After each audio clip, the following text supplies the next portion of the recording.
Hi மக்களே, எல்லோரும் எப்படி இருக்கீங்க? இப்போ என்ன வீடியோ பார்த்தீங்கன்னா, நம்ம குட்டி குளிப்பாட்டி 10 நாள் ஆகுது. ஸோ இன்றைக்கி நம்ம குளிப்பாட்ட போகிறோம்.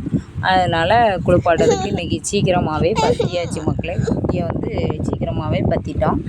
பற்றி அப்படியே அங்கே போய் நம்ம தட்டியெல்லாம் வச்சு குட்டியை ஒரு இடத்துல அப்படியே கிணத்து ரூம் பக்கத்தில் அடைச்சிட்டு அப்படியே மாமாவும் குளிப்பாட்டத்துக்கு ரெடி ஆகிட்டாங்க. ரெடி ஆகிட்டு அப்படியே தொட்டியில் மோட்டரையும் போட்டு விட்டு மாடு தண்ணி குடிச்சிட்டு இருந்தால் என்னால் வெயிட் பண்ணிகிட்டு இருந்தோம். அப்புறம் குட்டியை ஒன்று ஒன்றா தூக்கி போட்டு ஃப்ரெஷ்ஷாக குளிப்பாட்ட ஆரம்பித்தாச்சு மக்களே. இன்னொன்று என்னென்னு பார்த்தீங்கன்னா, தண்ணி வேஸ்ட் ஆகக்கூடாதுன்னு நான் சுரச்செடிக்கு தண்ணி பாய்க்க போயிட்டேன். அதனால் இந்த ஒரு குட்டியை குளிப்பாட்டினது தான் வீடியோ எடுக்க முடிஞ்சது, மற்றபடி எடுக்க முடியல. ஸோ இன்னொரு டைம் குளிப்பாட்டும் போது எப்படி எல்லாத்தையும் குளிப்பாட்டணும்னு ஃபுல் வீடியோ கண்டிப்பாக போடுவேன்.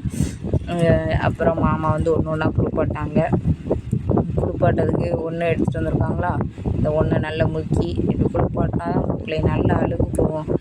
அழுக்கு போனால் நல்ல ஃப்ரெஷ்ஷாக இருப்பாங்க. அழுக்கு போனது குளிச்சாட்டி முடித்த பிறகு வீடியோ எடுத்திருப்பேன், அதையும் போடுறேன் பாருங்க. சூப்பராக இருக்கும். குட்டிலாம் குளிப்பாட்டினதுக்கப்புறமே ஒரு ஃப்ரெஷ் ஃபீலிங் கொடுக்கும். நம்ம குளித்தா எப்படி ஃப்ரெஷ்ஷாக இருக்குமோ அதேமாரி அந்த ஆடுகளும் குளிச்சுட்டு நல்லா ஃப்ரெஷ்ஷாக இருக்கும் மக்களே. அதுமாரி நல்லா மாமா நல்ல தொட்டியில் போட்டு நல்லா குளிப்பாட்டிட்டாங்க. குளிப்பாட்டி முடித்து அப்படியே ஒவ்வொரு குட்டியாக குளிப்பாட்டி வெளியே தூக்கி விடுவாங்க. ஒரு குட்டி குளிச்சாட்டியாச்சு.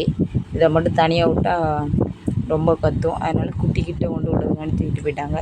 பாப்பாவை பார்த்திங்களா, எப்படா தண்ணியில் விடுவாங்கன்னு சொல்லிட்டு ஹாய் சொல்லி நமக்கு ஐஸ் வச்சுட்டு தண்ணியில் இறங்கலான்னு பார்த்துட்ருக்கா. அப்புறம் அவளை அப்படியே சத்தம் போட்டுட்டு சொரச்செடிக்கு தண்ணி பாய்க்க போயிட்டான்னு சொன்னேன் பார்த்திங்களா, அதுதான் வயல். தண்ணி செடிக்கு போயிட்டுருக்கு. ஸோ நானும் செடிக்கு தண்ணி பாய்க்க போகிறேன். அப்புறம் பார்த்திங்கன்னா குளிச்செடி முடிச்சதுக்கப்புறம் நானும் தண்ணியெலாம் பாய்ச்சி முடிச்சப்பறம் 2 பேரும் குளிக்கணும். நாங்கள் அப்புறம் தொட்டியில் கேட்ட தண்ணியெலாம் வெளியே போன பிறகு 2 பேரும் நல்ல துணி போட்டு குளிச்சுட்டு எங்கள் சேனலை சப்ஸ்கிரைப் லைக் பண்ணுங்கள். நல்லா ஜாலியாக என்ஜாய் பண்ணாங்க.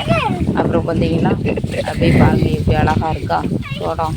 இதுதான் குட்டி குளிச்சாட்டு குட்டி தெரியலை சரியாக அங்கே பார்க்க. நல்லா வீடியோ பிடிச்சிருந்தா லைக் பண்ணி ஷேர் பண்ணுங்கள், சப்ஸ்கிரைப் பண்ணுங்கள்.